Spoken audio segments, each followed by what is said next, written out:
All right, in this video, I'm going to be reviewing trigonometry, a few of the things from trigonometry that would help you as we are working through this section on limits. All right, so I want to start just with that SOHCAHTOA. Remember that? SOHCAHTOA was a mnemonic device that would help you to understand the definitions for sine, cosine, and tangent. So sine is going to equal opposite over hypotenuse. Cosine equaled the adjacent over the hypotenuse, and tangent equaled opposite over adjacent. And this definition was when you're, dealing with right triangles, and you had a particular angle that you emphasized, then the opposite side would be the one across from that angle. The adjacent side would be one of the shorter sides, but the one that's next to the angle, and then the hypotenuse would be always the longest side. Okay. All right, then, so that was used when you were dealing with right triangles.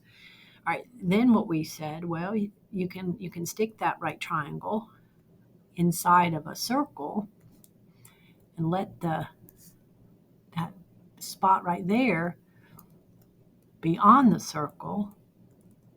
And you can think of the triangle that we talked about earlier. Here would be the theta, and you could still have your opposite, your adjacent, and your hypotenuse, but notice the hypotenuse would now be the radius of the circle. Okay, and then you'd have the side opposite and the side adjacent. And so we wound up thinking about that, but we noticed that, hey, you know what though?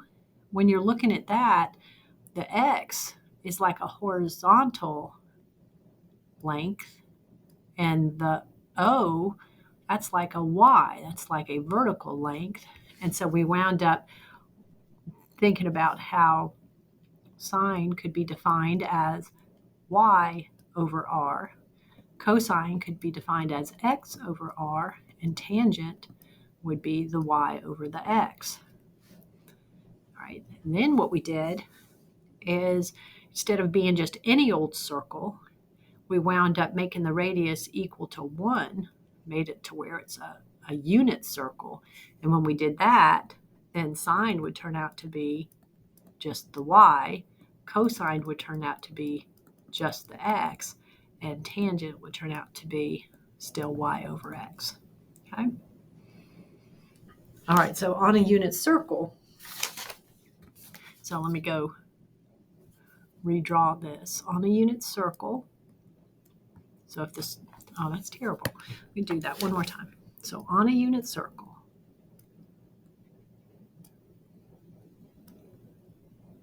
okay, if you're anywhere on the unit circle and you're trying to think about the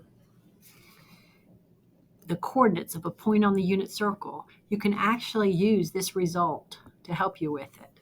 So you know how the coordinates of a point in the coordinate plane would have an x coordinate and a y coordinate, and if we're on the unit circle, that point would be x comma y.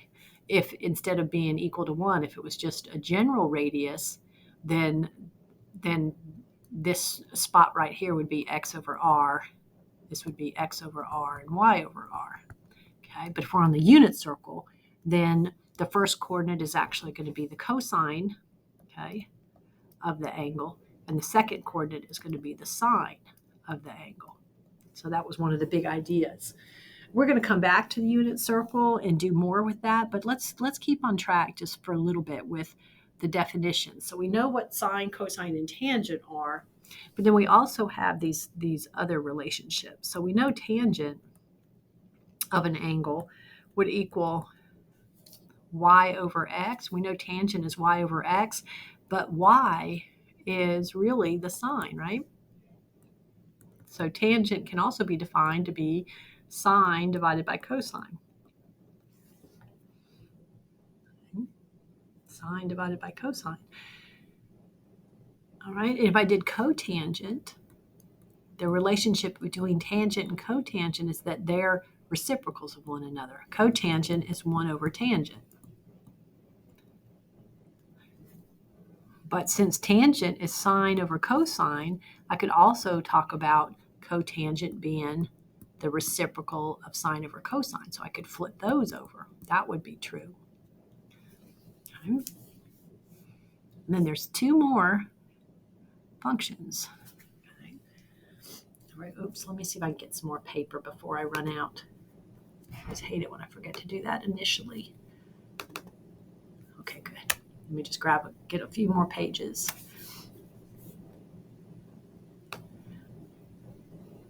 Okay. All right, so a couple of other ones I want to do. Let's look at secant and try to remember that secant is the reciprocal of, is 1 over, and secant starts with s, so it's 1 over cosine. And then cosecant of an angle is 1 over, see how it starts with c? It's going to be 1 over sine. Okay? All right, so when you're thinking about sine and cosine, they kind of look like this if you graph them, right? They're periodic functions. They go on forever in both directions.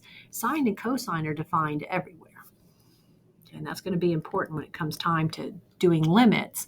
Helps you to decide whether you can use direct substitution or not. So sine and cosine are defined everywhere. There's no holes or gaps or anything like that. They just keep going up and down, up and down. Okay. All right, but look at how these other functions have denominators. You see that? See how this one would have the issue of division by 0 that could cause a problem. Okay. So with tangent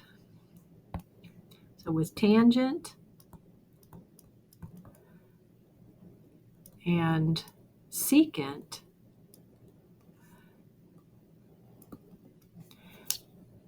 you got to look at how tangent and secant have a denominator that's cosine. And when you think about that, cosine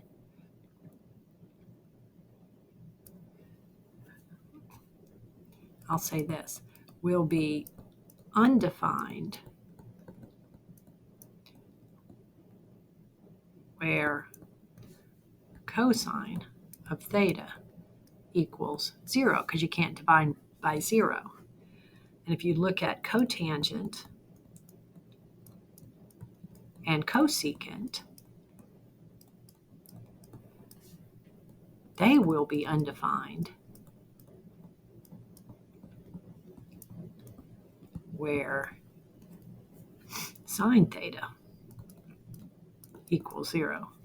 And so you can't remove, these are going to be major issues too. Yeah, there's major issues when the denominator is 0 here. It's not something that's going to be removable. It's not fixable. So it's going to be a real problem.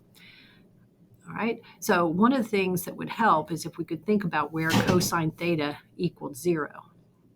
And so I'm going to do that, even though we haven't talked about the unit circle yet while we're here. Just want to think about those two. Where is the cosine of theta equals 0?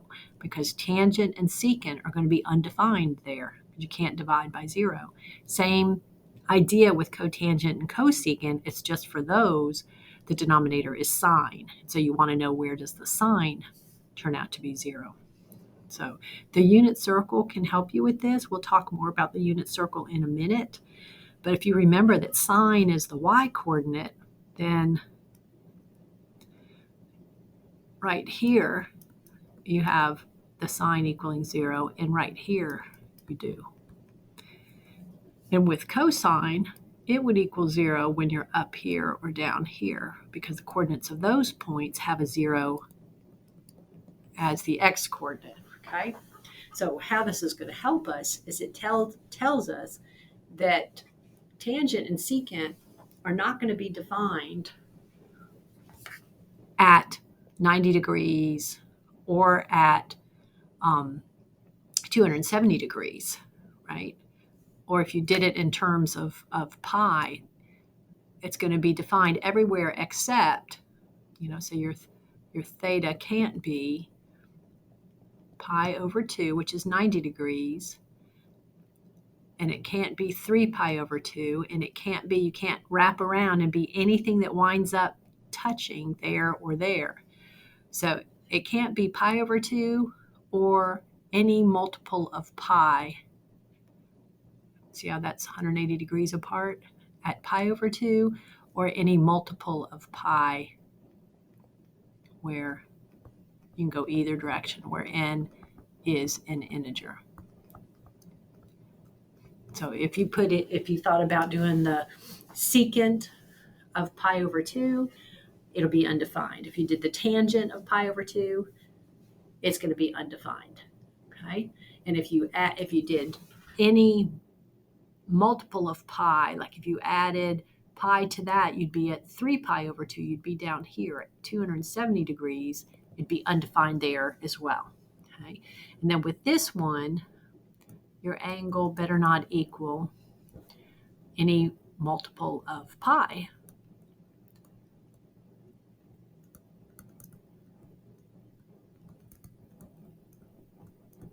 Because cotangent and cosecant have a sine theta in the denominator, so you can't divide by 0. And the y-coordinate is 0 when you're at 0 degrees, at pi degrees, at 2 pi, 3 pi, 4 pi, every multiple of pi, and you can go positive or negative and have a problem.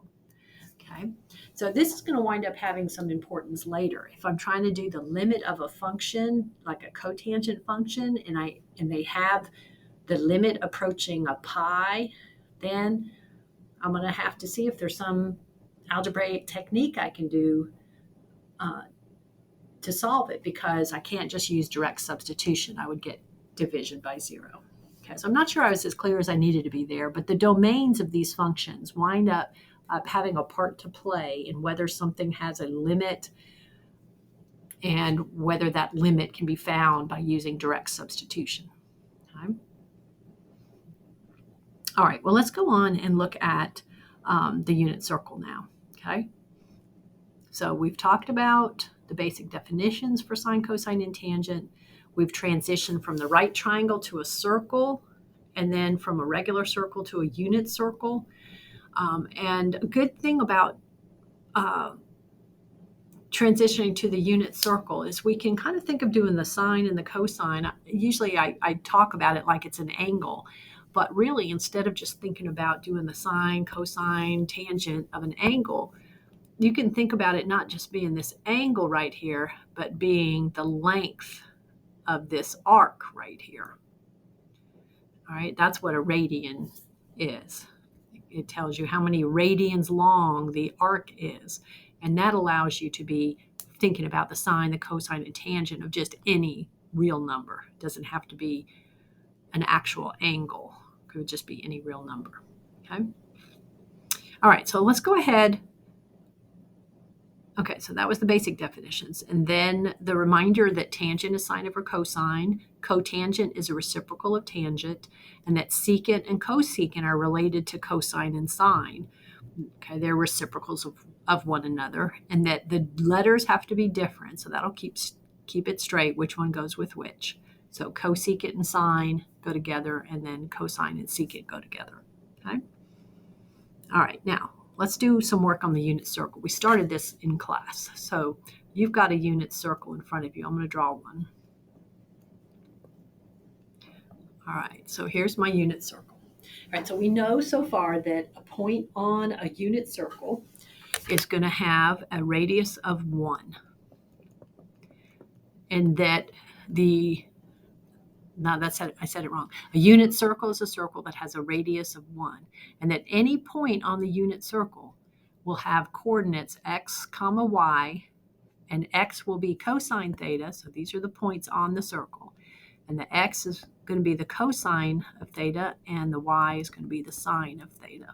Okay, and your theta could be in degrees, your theta could be in radians, or your theta could be like 5. I still think of it like it's an angle, but it could be just any old real number. All right, and the connection between the unit circle and those right triangles that we use for the common values are going to come into play. So let me get you to think about a 45, 45, 90 triangle for a minute. And then let me get you to think about a 30, 60, 90 triangle. And then let me get you to think of a 30, 60, 90 triangle oriented this way. So here's 30 degrees, here's 45 degrees, and here's 60 degrees. Okay. So with the 45, the one with the 45 in it, the other angle would be have to be 45 because these triangles are right triangles. So then that leaves 90 degrees for the other two angles. Okay. So then I have a 30, 60, 90 triangle there, and I have a 30, 60, 90 here. It's just the orientation is different. So I just want you to remember why the values on the unit circle turn out to be things like square root of 2 over 2 or square root of 3 over 2. It comes from these special right triangles. Okay, so I'm looking at the ratios of the sides of these. So if my triangle has this side is 1 unit, then this side has to be, since those angles are the same. Then I could use the Pythagorean theorem and I would find out that that side would be the square root of 2. Okay? So if I were looking at a 45-degree angle and I wanted to do the cosine of 45 degrees, I could do the adjacent side over the hypotenuse. And then when I rationalize the denominator, I would get square root of 2 over 2. And it turns out that the sine would turn out to be the same thing because the opposite side would also be 1. So I would get square root of 2 over 2 for that. Okay, so that means when I'm here at the 45-degree mark, I know that the point that's on the unit circle, when this is 45 degrees here, okay, would wind up having both the cosine and the sine being square root of 2 over 2. So the x and the y are both square root of 2 over 2. Now, this triangle can actually just be inserted in here, but if it's a unit circle, I had to divide everything by square root of 2 to get that to be 1. Then this would be square root of 1 over square root of 2, and so would that. And when it's rationalized, that's why it turns out to be square root of 2 over 2. But I kind of picture this triangle where that's the relationship between the special triangle and the unit circle. And that kind of shows you why this is your x, this is your y. This is the cosine of the angle, this is the sine of the angle. All right, and then let's backtrack a minute before we do more with 45 degrees. So let's go ahead and get these key points labeled. And so this one is 1, 0. This one is 0, 1. This one, I'm using just the coordinate plane, just thinking about the coordinate plane and the fact that circle has a radius of 1. This would be at -1, 0, and this point down here would be 0, -1. Now what that tells me is when I'm right here at 0, the cosine is 1 and the sine is 0. When I'm right here at the top, that's 90 degrees. The cosine is 0 and the sine is 1. Okay. When I'm over here at 180 degrees, when this is 180 and I'm over here, the cosine is -1, the sine is 0, and so on. All right, now you're probably more comfortable thinking degrees, but I want you to get that comfortable thinking about radians. All right, so for instance, if I just look at these major points here, if I just look at the top part, that's 1 pi. This is over here. This is 1 pi. Pi and 180, okay, are equal to one another. 180 degrees, pi radians says the same thing. So if I'm looking at this halfway point, then that would have to be pi over 2, wouldn't it? So if I cut the whole pi, not the whole circle, but the semicircle on the top that represents pi, cut it into 2 pieces, that would be 1 pi over 2, 2 pi over 2. Okay? Then this would be, if I keep going, this would be 3 pi over 2.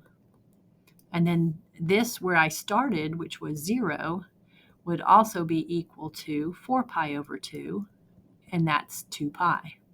And then I could keep going around. Sometimes I have to keep going around to find the value I'm looking for, okay? All right, so we know 90 degrees is pi over 2, 270 degrees is 3 pi over 2. I don't want you to have to always convert from radians to degrees or vice versa. I want you just to be able to think about why they turn out to be the same thing. So 0 degrees or 360 degrees is the same as 0 radians or 2 pi radians. All right, now if I look at the 45 degree marks, see what those are all the way around? Okay, now just look at that top part, which is 1 pi. To get from there to there is 1 pi. If I put in the 45 degree angle, see how it cuts it into 4 equal spots, these 4 equal sectors, okay? So that's what fractions wind up doing. So this first one here would be 1/4 pi. So this would be pi over 4. We already know that's also 45 degrees, okay? This one, using 2 of them, would be 2 pi over 4, which would be pi over 2. And 3 pi over 4. So this would be 3 pi over 4, which would be the same. If you think about it, it would be the same as 135 degrees. Then if I go all the way to here, that would be 4 pi over 4, which is the same as pi, which is 180 degrees. And then we could keep wrapping around. So this would have to be 5 pi over, this is 5 pi over 4, okay, which is the same as 225. Add another 45 degrees and we'd be at 270, which is the same as 3 pi over 2, which is the same as 6 pi. See, this was 5 pi over 4. This would be 6 pi over 4. This would be 7 pi over 4 right here. And 7 pi over 4 is the same as 325 degrees. And then we're back full circle. If we go 8 pi over 4, 8 pi over 4 would be 2 pi again. You see how that works? You can kind of count your way around the unit circle. All right, now when I'm doing the 45 degree ones, if I know this right here, and I know that I'm at an angle that splits the quadrants into 2 equal parts, then I know all these other points are going to also involve those same coordinates. So like I know this one's going to have a square root of 2 over 2 on both as well. The only difference between the ones in the first quadrant and the fourth quadrant is that your x is positive, but your y is negative. But you see, by knowing that first quadrant, I can easily get what I would have if I were in that fourth quadrant, okay? So like this point up here in the second quadrant would have a square root of 2 over 2 on both. But on that one, the first coordinate is negative and the second coordinate is positive. And then down here, they're both negative. Right? And by knowing these, by being able to do those, that means if somebody asked me, what's the sign of 5 pi over 4?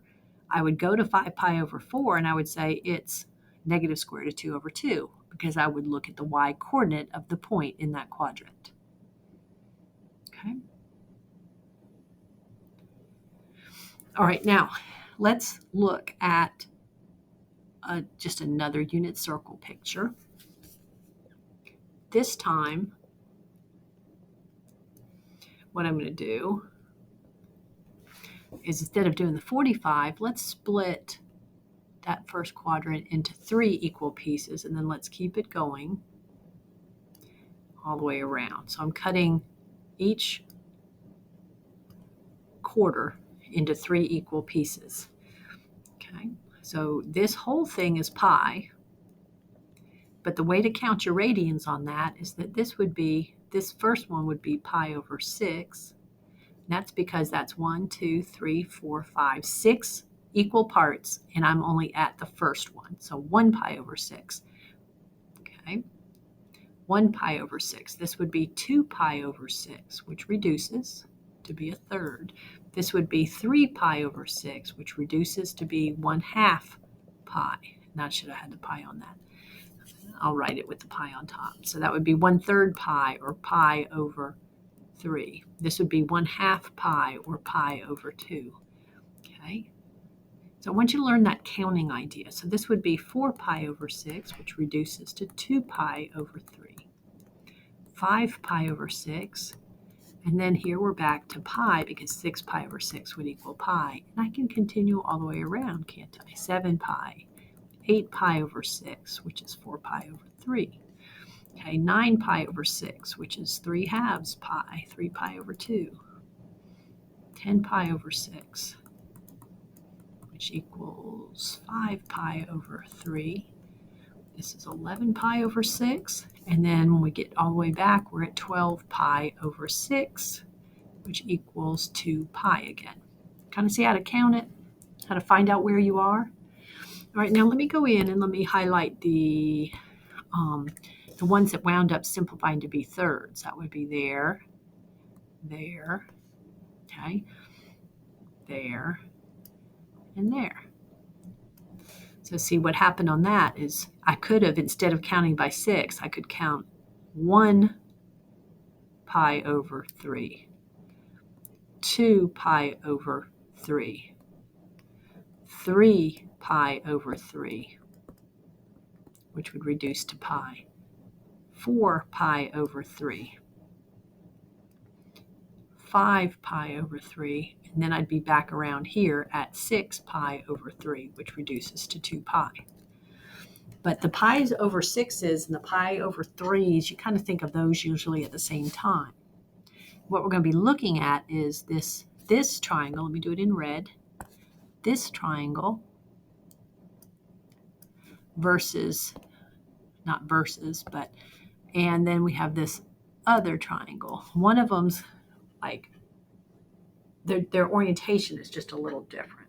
Like the blue one is kind of this way, where here is your 60-degree angle, where the red one is this way, where here we have a 30-degree angle, and they're both right triangles, okay? And so when we're thinking about what the coordinates of the points would be, we want that because the x-coordinate will be cosine of the angle and the y-coordinate will be sine, we can go back to these special right triangles, and we can think about a 30, 60, 90 triangle. The sides are always in the ratio of 1 to 2 to square root of 3. 2 is the longest, so it has to be opposite the 90, and 1 is the shortest. So up here, that's 30. So 1, 2, and square root of 3. All right, so if I'm looking at the red triangle, and I want to think about, so that's pi over 6 is where I'm at. Okay, so that's pi over 6 right there. If I want the coordinates of that point right there, what I can do is look at this triangle, and the x-coordinate would be the cosine, so adjacent over hypotenuse, square root of 3 over 2. And then see how the height, it's shorter? This was square root of 3 over 2. This height right here is just going to be 1 over 2, 1/2. So the cosine of 30 is square root of 3 over 2. The sine of 30 is 1/2. All right, now let's get up here and let me clean this up a little bit. Come on, not erasing.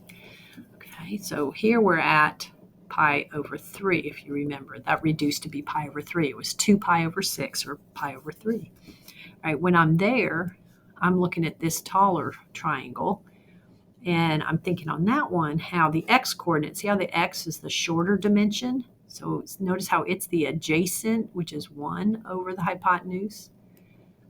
And the sine is the tall one. That's square root of 3 over 2. So those would be the coordinates of that point. Okay? And then once you know those, then you can match them up in the other quadrants to see what you're going to have. Okay? All right, so when I'm over, let's see, let me clean this out a little bit. Okay, let me distinguish those blue ones from the other. Let me fix this a little bit. All right, so the ones in blue, that was your ones that were like thirds. So pi over 3, this one was 2 pi over 3. It was 4 pi over 6, but ultimately 2 pi over 3. Okay, this one is 3 pi over 3. Then I'm over here at 4 pi over 3 and then 5 pi over 3. Okay. Just going to move those out of the way a little bit. And just do the simplified ones. All right, so when we're trying to get the coordinates of these points, what we can do is use what we had before. So see how the x of that would be the same as the x of this triangle? Okay. So the cosine is still going to be 1/2. It's still going to be positive because I went to the right. The sine is still going to have square root of 3 over 2 in it, but it'll be negative because you had to go down. This is what you're representing. Okay. Over here, we'd have a 1/2, but it'd be negative. But then the sine would be square root of 3 over 2. And here, okay, on this one, it'd be a negative 1/2, but it would also be a negative square root of 3 over 2. So do you see how once you know the first quadrant, you actually can use your positives and negatives to figure out what those points would be in the other quadrants? All right. All right, then if I looked at the red ones, let me switch to the red. This guy here, this guy here, this guy, these four all have the same reference angle, it was called. Let me move those out of the way a little bit. And so because in the first quadrant, I knew the 30-degree angle was square root of 3 over 2 by 1/2, I know this point is going to have coordinates that are square root of 3 over 2 by 1/2. It's closer to the y-axis, so it's got the smaller value for the second coordinate. And then I went to the left. So it's negative on the square root of 3 over 2. This one would be negative, negative. Negative square root of 3 over 2, negative 1/2. Okay, and then this guy right here, that one right there would be positive and then negative 1/2. Okay, so remember how the unit circle kind of works. Think about how to count your way around the unit circle. And so normally what you have on your unit circle, what's going to be important is that you know the coordinates of these points, and then that you know the coordinate of the 45, and that you know the coordinates of these guys, these special points. Okay, they're not, they don't equally, I kind of drew that wrong.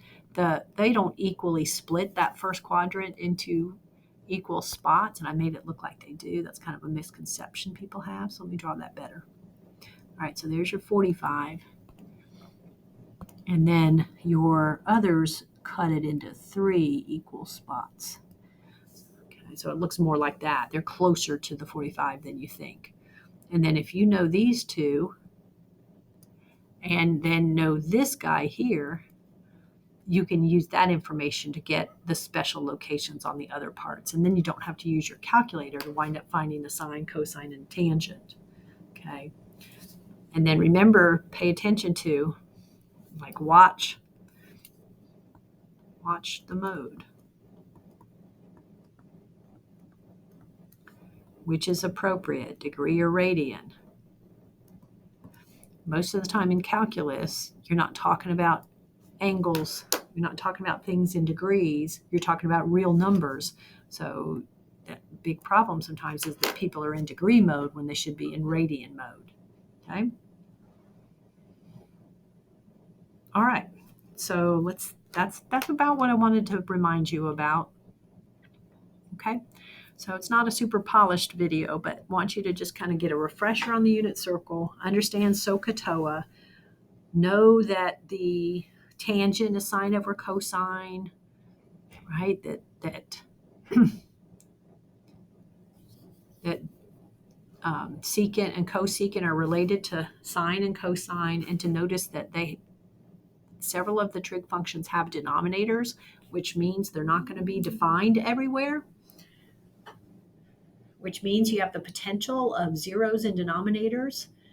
So sometimes if you're trying to figure out what the limit is as theta approaches an angle that causes your denominator to be zero, you may need a technique for getting around that because you can't just use direct substitution. Okay. All right. There are some trig identities that you might need. And there's lots of trig identities, so I won't by any means go through all of those, but I did want to remind you about this one. So we know that cosine squared x plus sine squared x should equal 1. Okay, we're really saying cosine of something squared. That's what it really means, sine of some angle squared. That's really just called the Pythagorean identity, because when you think about it, if you're on a unit circle and you imagine your triangle, it's really just this right triangle. And see, that would be cosine, and that would be sine. And so cosine squared x plus sine squared x should equal 1 squared, which would be 1. And then that can sometimes allow me to come up with a bunch of other identities related to that. But that one you might have to use quite a bit. So most of your calculus is just going to use some of the definitions, the tangent is sine over cosine, but they might use some other identities, and we'll add to our list as we encounter those. Okay. All right. Shouldn't have done this at the end of the day because I'm tired, but I hope this was helpful. And I'm going to try to get this posted for you.